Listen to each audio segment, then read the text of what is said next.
একদল paranormal activist একটি পরিত্যক্ত এবং পুরনো বাংলোর রহস্য উন্মোচন করতে আসে। এরপর তারা জানতে পারে একসময় এখানে দুই বোন বসবাস করত। তাদের একজন ছিল অস্বাভাবিক, তার আচরণ, চোখের দৃষ্টি, নিঃশ্বাস সবকিছুই কোনো একটা অশুভ ইঙ্গিত দিচ্ছিল।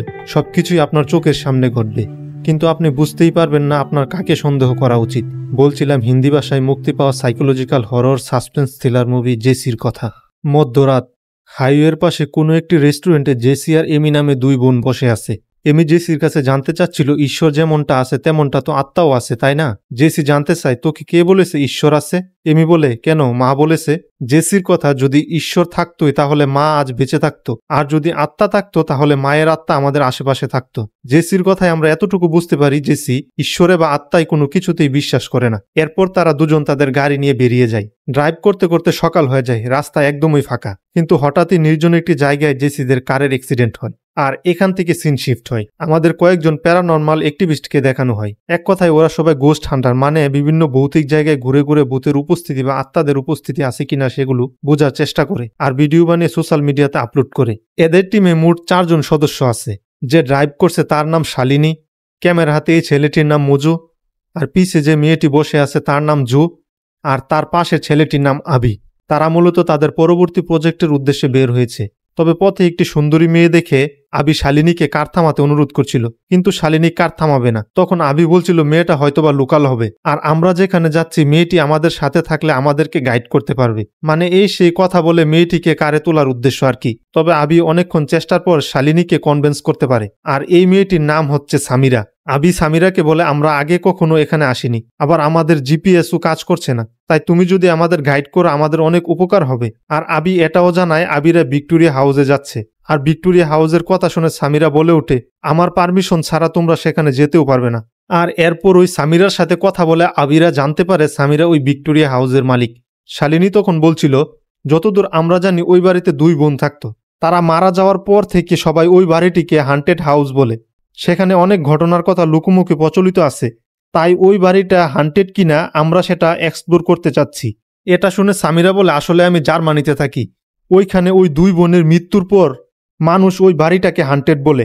বাড়িটা আমি বিক্রি করে দিতে চাচ্ছি, কিন্তু হান্টেড বলার কারণে কেউই কিনতে চাচ্ছে না। ওই বাড়িতে হান্টেড বা ওখানে কোনো ভূতের উপস্থিতি নেই, তাহলে আমি সহজে বাড়িটা বিক্রি করে দিতে পারবো। আর যদি সেগুলা থেকেও থাকে তাহলে আমি তার জন্য প্রয়োজনীয় ব্যবস্থা নিতে পারবো। এজন্য সামিরা শালিনীদেরকে গাইড করে ভিক্টোরিয়া হাউসে নিয়ে যায়। আর এই হচ্ছে সেই ভিক্টোরিয়া হাউস, যেটা 5 বছর যাবৎ পরিত্যক্ত অবস্থায় পড়ে আছে। শালিনীরা বাড়িতে ঢোকার পূর্বে তাদের প্রয়োজনীয় ইকুইপমেন্টগুলো রেডি করে নেয়। এটা শালিনীদের নবম ইনভেস্টিগেশন। আর এই বাড়ি সম্পর্কে প্রচলিত আছে যে এই বাড়িতে একবার কেউ প্রবেশ করেছে সে আর কখনো জীবিত ফিরতে পারেনি। আর এই বিষয়ে সত্যতা যাচাই করতে শালিনীরা আজ এখানে এসেছে। বাড়ির সামনে একটি সুইমিং পুল আছে, তাই বাড়িতে প্রবেশ করার আগে শালিনীরা ওই সুইমিং পুল থেকে শুরু করে।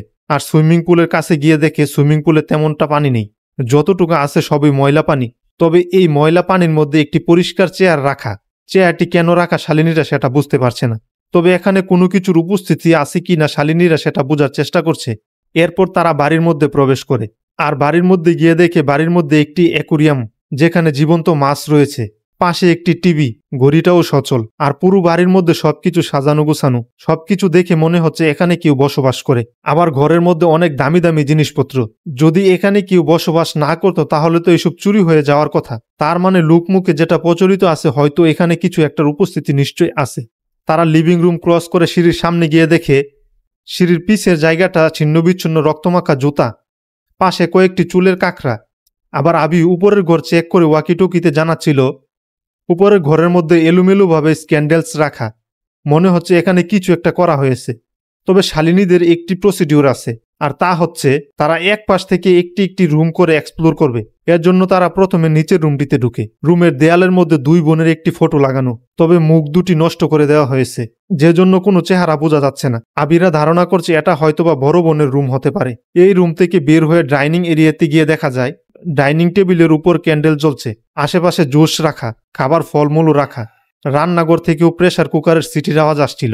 এজন্য আবিরা রান্নাঘরে গিয়ে দেখে এখনও রান্নাঘরের চুলাতে আগুন জ্বলছে, প্রেসার কুকারে কিছু একটা রান্না করা হচ্ছিল।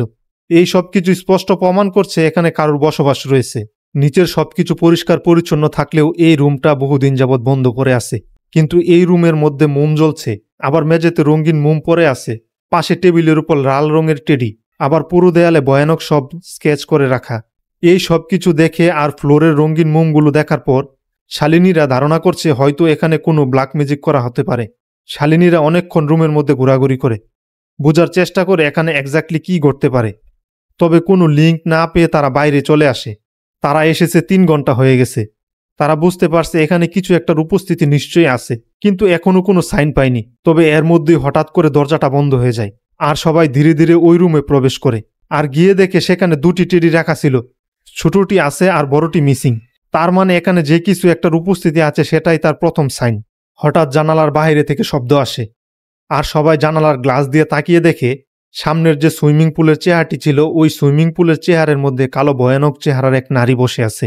আর ওই টেডিটিও ওই নারীর কাছে। ওই নারীও চুপচাপ বসেছিল, কিন্তু শালিনীদের দেখে ওই টেডিটি শালিনীদের দিকে তাকায় আর এটা দেখে সবাই চমকে ওঠে। সাথে সাথে দরজা বন্ধ হয়ে যায়, ক্যান্ডেলগুলো নিভে যায় আর কিছুক্ষণ পরে দেখা যায় ওই নারীর কুলে থাকা টেডিটি এখানে টেবিলের উপর, মেজের মধ্যে কাদামাখা পায়ের ছাপ। এসব দেখে তারা সবাই ঘাবড়ে যাচ্ছিল।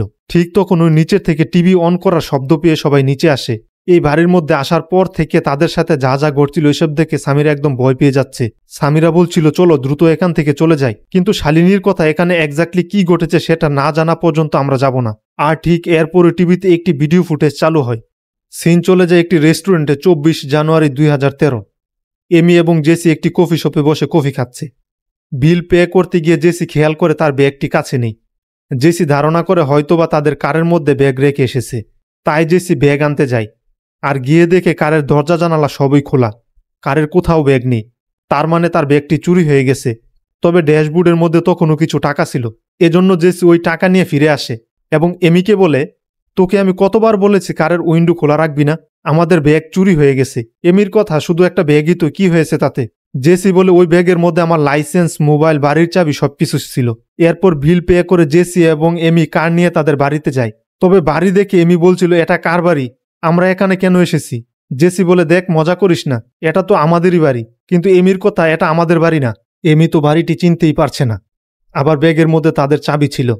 ব্যাগ যেহেতু চুরি হয়ে গেছে তাই জেসি সাথে করে তালা খোলার জন্য একজন লোক নিয়ে এসেছে। আর আসা মাত্রই সে মেইন ডোরের তালা খোলার কাজ করছে। এর মধ্যে ওই ব্যক্তি তালা খুলে জেসিকে একটি ডুপ্লিকেট চাবিও দিয়ে যায়। এরপর ভিতরে গিয়ে জেসি এমিকে বলছিল তুই গিয়ে ফ্রেশ হয়ে নে, আমি ব্রেকফাস্ট তৈরি করছি। এমি জানতে চায় আমার রুম কোনটা। এমির এমন ব্যবহারে জেসি বিরক্ত হয়ে বলছিল তুই এমনটা কেন করছিস, আমি কিন্তু আর নিতে পারছি না। উপরে তোর রুম, উপরে গিয়ে ফ্রেশ হয়ে নে। এজন্য এমি উপরের ঘরে চলে যায়। সিন চলে যায় এর 2 দিন পর। 2 বোন একসাথে ব্রেকফাস্ট করছে। ব্যাগ চুরি হয়েছে 2 দিন হলো, তাই তারা পুলিশে কমপ্লেন করছে, কিন্তু এখন পর্যন্ত ওই ব্যাগের কোনো হদিস পাওয়া যায়নি।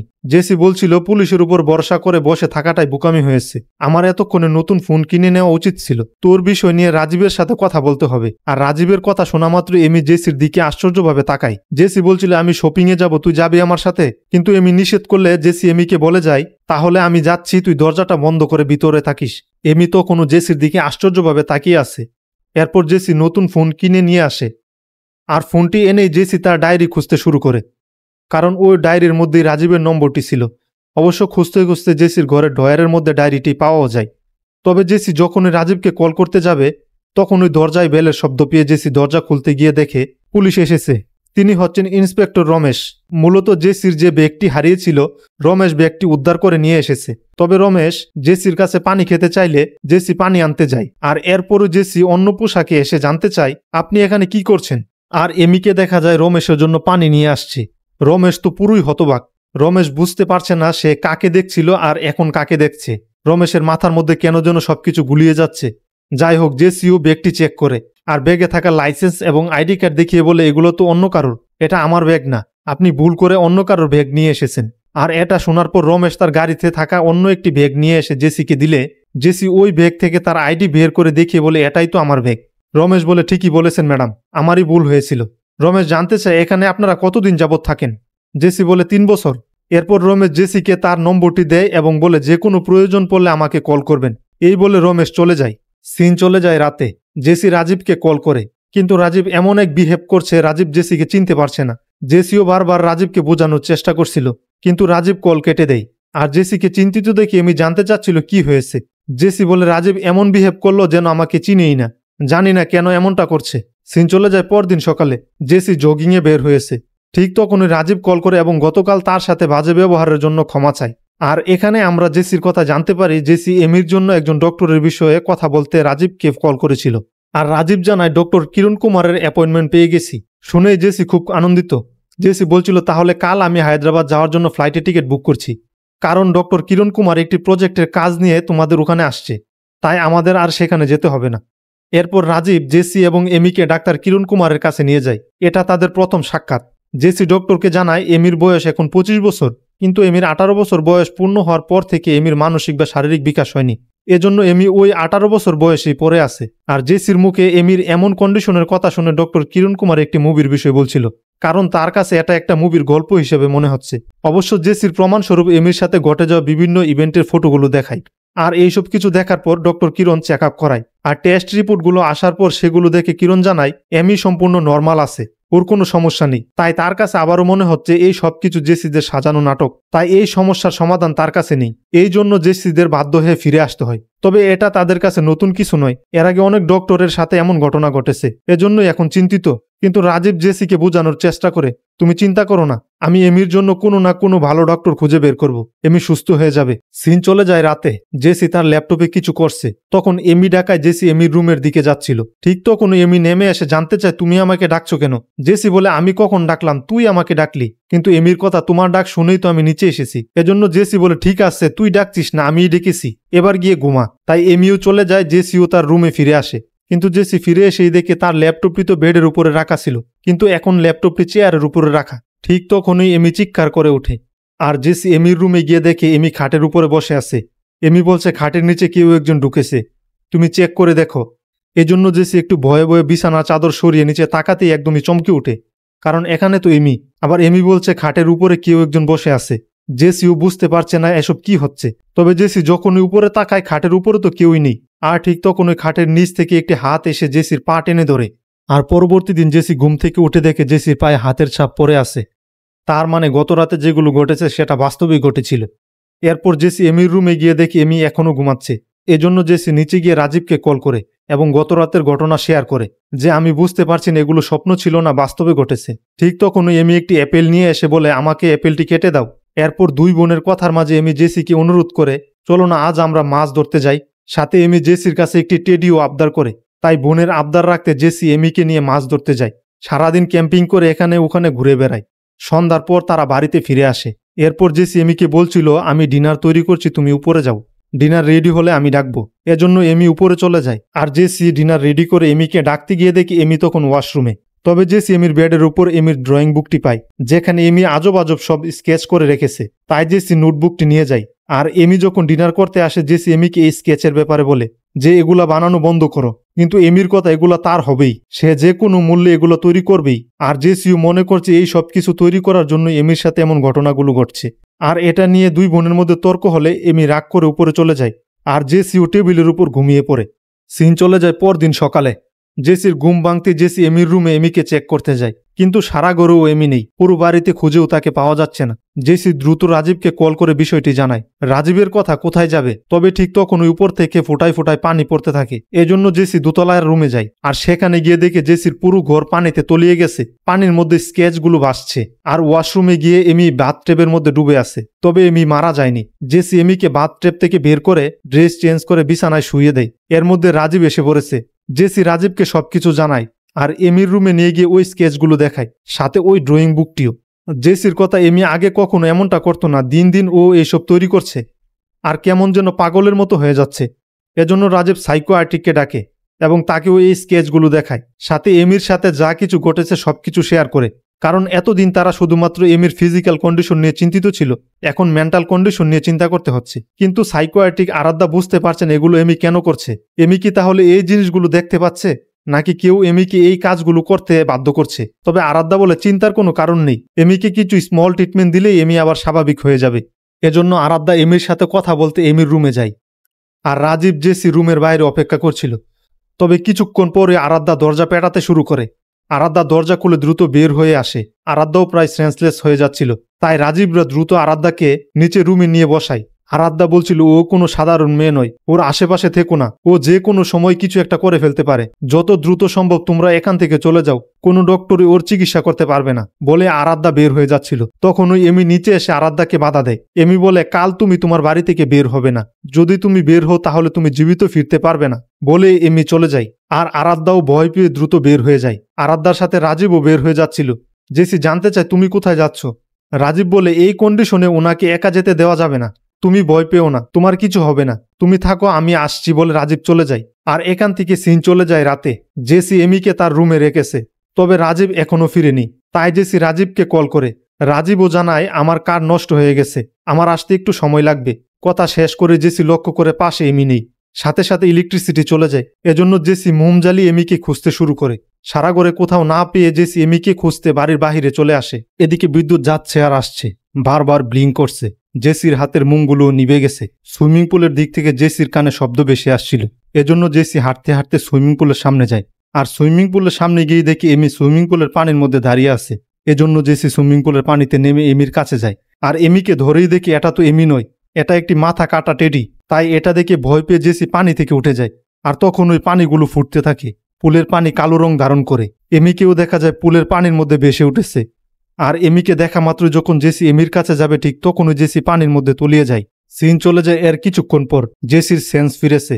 আর জেসি উঠেই দেখে রাজীবও এসেছে। জেসি রাজীবের কাছে সুইমিং পুলের ওই ঘটনার বিষয়গুলো বলছিল। রাজীব তখন এমিকে দেখিয়ে দিয়ে বলে এমি তো তোমার পাশেই ঘুমাচ্ছে, আর তুমিও ঘুমাচ্ছিলে, তোমার এখন ঘুমের দরকার, তুমি ঘুমাও, আমরা কাল কথা বলবো। সিন চলে যায় পরবর্তী দিন। জেসি রাজীবের সাথে বাইরে বসে কথা বলছে। জেসির কথা যা যা ঘটছে এভাবে এখানে থাকা সম্ভব নয়। ঠিক তখনই ইন্সপেক্টর রমেশ আসে। আর রমেশ জানায় গতকাল তাদের বাড়িতে যে সাইকোয়াটিক আরাধ্যা এসেছিল, আরাধ্যার আজ সকালে একটি রোড অ্যাক্সিডেন্টে মারা গেছে। রমেশ আরাধ্যার কারে একটি সিম্বল দেখায় আর বলে এই সিম্বলটা আপনারা কোথাও দেখেছেন। জেসি লক্ষ্য করে এটা সেই সিম্বল যেটা এমি এঁকেছিল। তবে জেসি কিছু বলার আগেই রাজীব ওই ফটোটি নিয়ে বলে আমরা এমন কোনো সিম্বল আগে কখনো দেখিনি। এজন্য রমেশ বলে যায় যদি আপনারা কিছু জানতে পারেন আমাকে জানাবেন। রমেশ চলে যাওয়ার পর রাজীব বলছিল আরাধ্যা এমির বিষয়ে যেটা বলছিল সেটাই হয়তোবা সত্যি। জেসির কথা কেউ হয়তোবা ইন্টেনশনালি এমির সাথে এমনটা করছে। আর একটা বাচ্চার সাথে কেউ এমনটা কেন করবে? রাজীবের কথা ও কোনো বাচ্চা মেয়ে নয়, শুধুমাত্র তুমি এমনটা ভাবছো। তুমি যে দুনিয়ায় পড়ে আসো তার বাহিরেও একটা দুনিয়া আছে, তোমার সেই দুনিয়াটা দেখতে হবে। এরপর রাজীব জেসির কাছে এক কাপ কফি চাই। জেসি কফি বানাতে কিচেনে চলে যায়। তবে কফি বানানোর সময় জেসি দুধ আনতে ফ্রিজ খুলতেই ফ্রিজের মধ্যে এমিকে দেখে চিৎকার করে ওঠে। আর চিৎকার শুনে রাজীবও আসে। কিন্তু জেসি যেমনটা বলছে ফ্রিজের মধ্যে তো এমি নেই, তাহলে কি জেসি ভুল দেখছে? ঠিক তখনই এমির রুম থেকে শব্দ আসায় রাজীব আর জেসি এমির রুমে চলে যায়। এমি নিজের বিছানায় বসে কাঁদতে কাঁদতে বলছিল তোমরা আমাকে ভূত মনে করছো, আমাকে দেখে তোমরা ভয় পাচ্ছ। কিন্তু জেসির কথা না রে, এমনটা না। বলতে বলতে জেসি এমির কাছে গিয়েই এমির ভয়ানক একটা চেহারা দেখতে পায়। সাথে সাথে জেসি এবং রাজীব দরজা বন্ধ করে বাইরে চলে আসে। রাজীব বলছিল আমি কি কোনো ডাক্তার ডাকবো? জেসি বলে কোনো ডাক্তারে কাজ হবে না, আমাদের ওঝার কাছে যেতে হবে। এজন্য রাজীব এমিকে ফ্রান্সিস নামে এক ওঝার কাছে নিয়ে যায়। আর ফ্রান্সিসকে সবকিছু খুলে বলার পর ফ্রান্সিস জেসিদের সাথে জেসিদের বাড়িতে আসে। ফ্রান্সিস এমিকে দেখে বুঝতে পারে যে এমির মধ্যে কিছু একটা আছে। আর এমিও ফ্রান্সিসকে দেখে ফ্রান্সিসের উপর আক্রমণ করার চেষ্টা করছিল। তাই ফ্রান্সিস এমিকে খাটের সাথে বেঁধে ফেলে। কিছুক্ষণের মধ্যে এমি শান্ত হয়ে যায়। এরপর ফ্রান্সিস রাজীবকে একটি নোটবুক ধরিয়ে দেয় এবং এই নোটবুকের ছবিগুলো দেখিয়ে বলে এখানে যা যা আছে ঠিক এই সব কিছু আমার এই ঘরের মধ্যে লাগবে। ফ্রান্সিসের কথা মতো রাজীব ওই সব কিছু অ্যারেঞ্জ করে। ফ্রান্সিস রাজীবকে বলে আমি যখন আমার প্রক্রিয়া শুরু করব পুরো সময়টা তোমাকে বেল বাজাতে হবে। পুরো ঘরের মেঝে এবং চারদিকে নানান রঙের মোমবাতি রাখা আছে। সামনে একটি আয়না পর্দা দিয়ে ঢেকে রাখা। ফ্রান্সিস জেসিকে তার পাশের চেয়ারে বসতে বলে আর রাজীবকে অন্য চেয়ারে এমিকে বসাতে বলে। কথা মতো রাজীব এমিকে নিয়ে বসে। আর এরপর ফ্রান্সিস যখন তার তন্ত্রমন্ত্র শুরু করবে সাথে সাথে রাজীব জেসির হাত পা বেঁধে ফেলে। জেসি তখন চিৎকার করে বলছিল তুমি কি করছো, এসব আমাকে কেন বাঁধছ? রাজীব জেসির মুখে একটি কাপড় দিয়েও বেঁধে ফেলে। এরপর ফ্রান্সিস জেসিকে বলে দেখো জেসি, তুমি এমিকে যেটা ভাবছো এমি সেটা নয়। তুমি যে বডি দেখতে পাচ্ছ সেটা সম্পূর্ণই মিথ্যা। ভালো করে তাকিয়ে দেখো, ও এমি না। ফ্রান্সিস জেসির কপালে হাত রেখে মন্ত্র পড়তে শুরু করে। এরপর জেসিকে বলে এখন তুমি ভালো করে লক্ষ্য করো। আর এরপরই দেখা যায় এতক্ষণ আমরা যে এমিকে দেখেছি সে তো এমিই নয়, এটা তো জেসি। ফ্রান্সিস জেসিকে বলে দেখো এটা তোমার বডি নয়, তুমি অন্যের বডি কবজা করে বসে আছো। এদিকে রাজীব আয়না থেকে পর্দা সরিয়ে দেয়। ফ্রান্সিস বলে এবার আয়নাতে দেখো তুমি কার শরীর দখল করেছো। সাথে ফ্রান্সিস জেসিকে একটি কাচের জারের মধ্যে দেখতে বলে। আর এখানে দেখা যায় জেসি একটি রোড অ্যাক্সিডেন্টে মারা গিয়েছিল, তার মানে জেসির আত্মা এই বডিটি দখল করেছে। আর এরপরও জেসির আসল চেহারা দেখা যায়।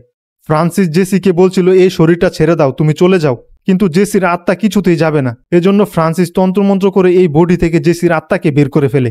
এখান থেকে সিন প্রেজেন্টে। টিভিতে এই ঘটনা দেখার পর শালিনীর এখন বুঝতে পারছেন আসলে কি ঘটেছিল আর এটা কিভাবে সম্ভব। কারণ এখানে দেখা যাচ্ছিল এমির মধ্যে আত্মা রয়েছে, অথচ ফ্রান্সিস বলছে জেসির মধ্যে আত্মা রয়েছে।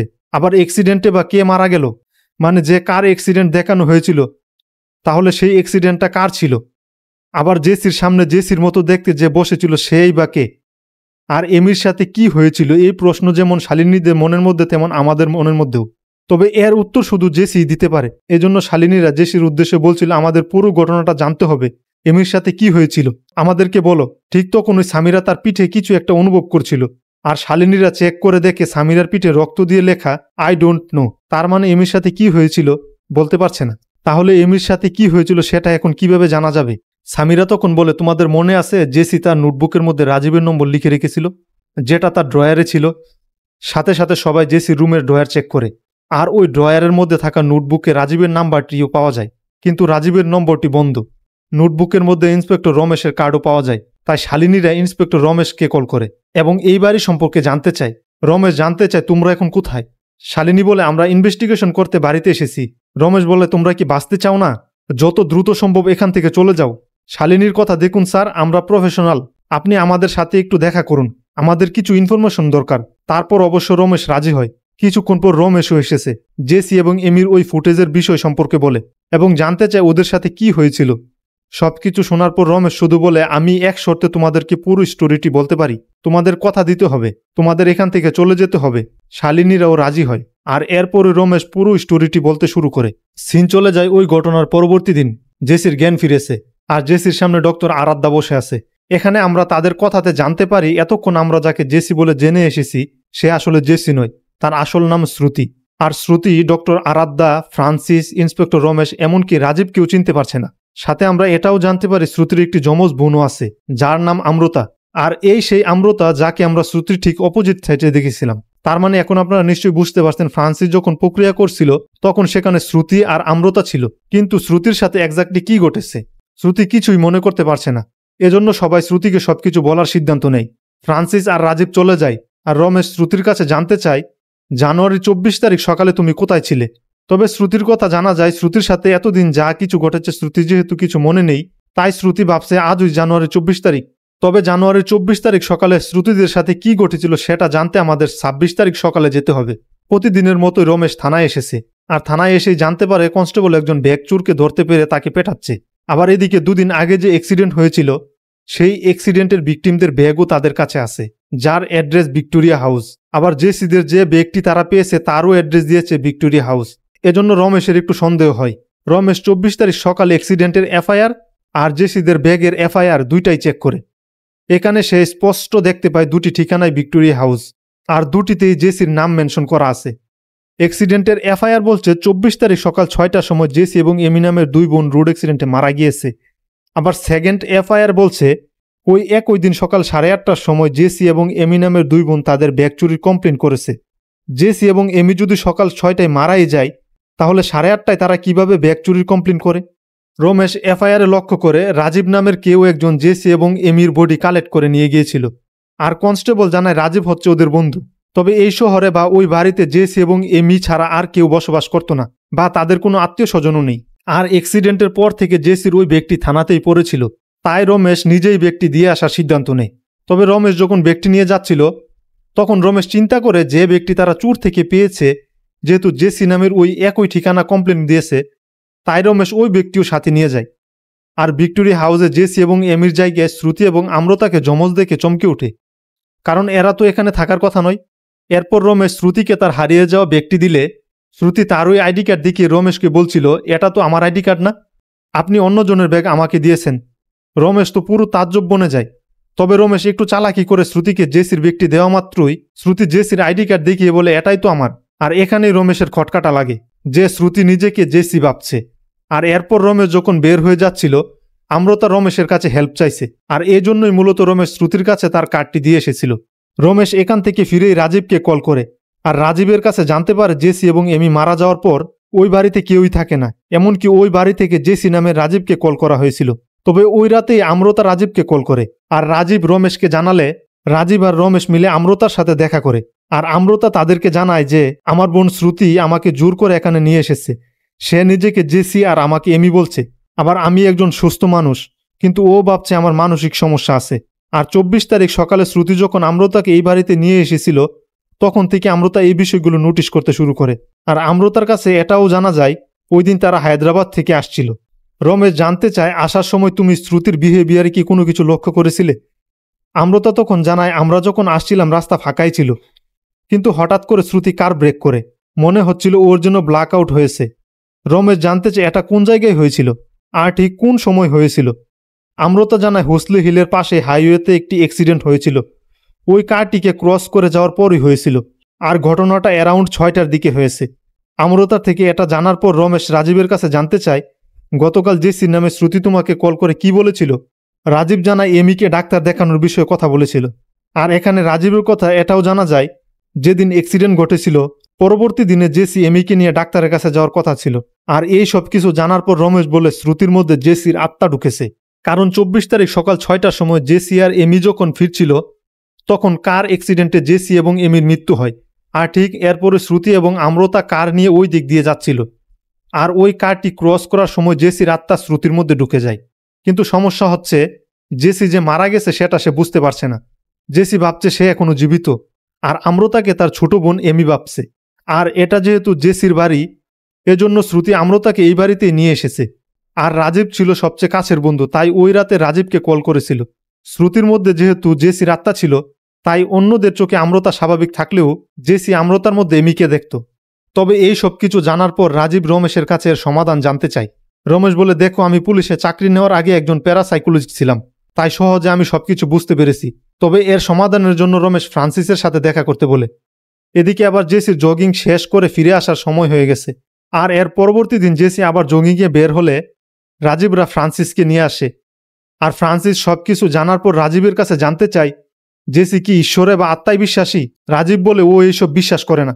ফ্রান্সিস বলে তাহলে তো আমাদের কাজটা খুবই কমপ্লিকেটেড হয়ে গেল। জেসির হাত থেকে শ্রুতিকে বাঁচাতে আমাদের এখন 3টি পদক্ষেপ নিতে হবে। প্রথমে আমাদের জেসিকে বিশ্বাস করাতে হবে যে আত্মা আছে, আর যখন সেটা বিশ্বাস করবে তখন আমাদেরকে তাকে এটাও বিশ্বাস করাতে হবে যে সে নিজেই একটা আত্মা। আর এটা করতে পারলে শ্রুতির ভেতর থেকে জেসির আত্মা বের করা সম্ভব। আর এরপর সবাই মিলে একটা প্ল্যান সাজায়। পরবর্তী দিনে তারা ডাক্তারের কাছে যায়, আর ডক্টর মূলত তাদের প্ল্যানের অংশই ছিল। এরপর থেকে এমি আর জেসির সাথে যা যা ঘটেছিল এই সব কিছুই মূলত সেট আপ করা ছিল। মানে জেসির আত্মাকে আত্মার এক্সিস্টেন্স বোঝানোর জন্য এই সব কিছু ঘটানো হয়েছিল। সব কিছু গুলিয়ে ফেলবেন না, আমি আবার বলছি, এমির সাথে ভৌতিক যে বিষয়গুলো ঘটেছিল সেই সব কিছুই ছিল তাদের সেট আপ করা। কিন্তু এই বিষয়ে শ্রুতির ভিতরে থাকা জেসির আত্মা কিছুই জানত না, কারণ জেসি তো নিজেই জানে না যে সে মারা গেছে আর সে একটা আত্মা। আর এমিকে নিয়ে যে ঘটনাগুলো ঘটছিল এই সব কিছু দেখার পর জেসি একসময় বিশ্বাস করতে বাধ্য হয় আত্মার উপস্থিতি আছে। আর এভাবেই তারা প্ল্যান করে শ্রুতির ভিতর থেকে জেসির আত্মাকে বের করতে পেরেছিল। আর এ বিষয়ে জেসির আত্মা কিছুই জানত না। সিন প্রেজেন্টে এসব কিছু জানার পর রমেশ শালিনীদের এখান থেকে চলে যেতে বলছিল, কিন্তু শালিনীরা যখন বের হয়ে যাবে তখন তারা খেয়াল করে এখানে সামিরা নেই। সামিরাকে আশেপাশে কোথাও খুঁজে পাওয়া যাচ্ছে না। রমেশ জানতে চায় কোন সামিরা, কার কথা বলছো? শালিনীরা বলে এই বাড়ির মালিক আমাদের পাশে তো বসেছিল। কিন্তু রমেশের কথা, কার কথা বলছো? এখানে তো তোমরা 4 জনই ছিলে, আমি তো অন্য কাউকে দেখতে পাইনি। ঠিক তখন ওই পিসের রুম থেকে একটি শব্দ হয়, আর তারা ওই ঘরে গিয়ে দেখে দেয়ালে থাকা ফটোটি পড়ে গেছে। রমেশ তখন ওই ফটোটি দেখিয়ে শালিনীদের কাছে জানতে চায় তোমরা কি এই সামিরার কথা বলছো? আর এই ফটোটা দেখা মাত্রই শালিনীদের বুকটা কেঁপে ওঠে, কারণ ফটোতে থাকা এই মেয়েটি তো এতক্ষণ তাদের সাথে ছিল। তাহলে এটাই জেসি আর এমির ফটো। তার মানে শালিনীরা এতক্ষণ যাকে সামিরা বলে ভাবছিল সেটা জেসির আত্মা ছিল। রমেশ দ্রুত সবাইকে এখান থেকে বের হয়ে যেতে বলছিল, কিন্তু শালিনীর কথা, ও তো এতক্ষণ আমাদের সাথেই ছিল, ও কেন আমাদের ক্ষতি করতে যাবে? ও তো এতক্ষণ আমাদের কোনো ক্ষতি করেনি। রমেশ তখন বলে এই বাড়ি সম্পর্কে মানুষ যেটা বলে সেটা সত্য, কারণ এই বাড়িতে একবার যারা প্রবেশ করেছে তারা ফিরে যেতে পারেনি। আর এদের মধ্যে 80% মেয়ে, আর 80% যেহেতু মেয়ে, তার মানে জেসির আত্মা এতদিন পর্যন্ত ও একই হ্যালুসিনেশনের মধ্যে ছিল। তাই যখন ওই কোনো মেয়েকে দেখেছে তাকেই তার ছোট বোন এমি বলে ভেবেছে। আর এরপরে তারা সবাই বের হয়ে আসার চেষ্টা করে, কিন্তু লিভিং রুমে আসা মাত্র সবকিছু ভাঙচুর শুরু হয়। আশেপাশের সবকিছু এদিক সেদিক ছিটে পড়ছে। আর এসব শুরু হওয়া মাত্রই রমেশরা বাড়ি থেকে বের হয়ে আসে। তবে রমেশরা 3 জন ছেলে বের হতে পারলেও শালিনী আর জো ভিতরে রয়ে গেছে। শালিনীরা 2 জন বের হতে পারেনি। এজন্য আবিরা শালিনীদেরকে উদ্ধার করতে আবারও ঘরের মধ্যে প্রবেশ করে। আর গিয়ে দেখে লিভিং রুমের মধ্যে ওদের ব্যাগ পড়ে আছে। উপরের ঘর থেকে শব্দ বেশি আসছিল, তাই আবিরা উপরের ঘরে যায়। আর দরজা খুলে দেখে জো খাটের উপরে বসে আছে আর শালিনী জোর কুলে মাথা রেখে কান্না করছে। আর এরপর আমরা এটাও বুঝতে পারি জোর মধ্যে জেসির আত্মা প্রবেশ করেছে আর শালিনীকে জেসি এমি ভাবছে।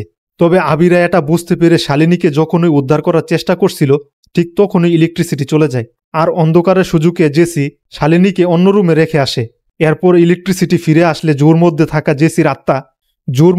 জেসির আত্মা পাশের গ্লাসে ইশারা করে দেখায়, হয় তোমরা চলে যাও নয় মরো।